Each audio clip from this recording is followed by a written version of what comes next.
These are magic lantern slides featuring images of Yiddish theater artists dating back to around the year 1900. They were used in magic lanterns, early slide projectors that were popular across Europe and America, coinciding with the rise of popular entertainment. These slides exhibit the portraits of major artists of the Yiddish theater at the time and are beautifully hand-painted on glass. They would have perhaps been used to help advertise a given Yiddish theater performance by featuring the writers and actors involved with the production.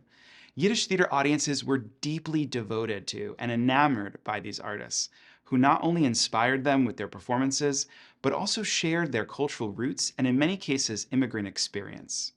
One can imagine how exciting it must have been to walk past or into a Yiddish theater in the Bowery or on 2nd Avenue and see the image of your favorite playwright or actor illuminated in vivid color before your eyes. It's worth noting that the Yiddish theater in the first decades of the 20th century was not a minor phenomenon. By 1900, when these slides would have been projected as advertisements, New York City had a Jewish population of approximately 600,000, with 3 dedicated theaters presenting over 1,000 performances and selling 2 million tickets a year. These dynamic performances had an enormous impact on the lives of newly arrived Jewish immigrants to New York City, and a significant influence on the American theater more broadly.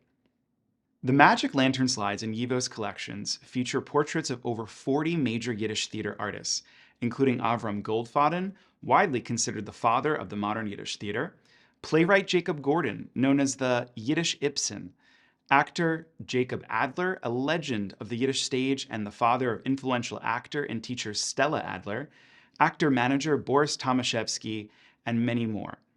These portraits help us glimpse the brilliance and the glamour that was the Yiddish theater in its heyday.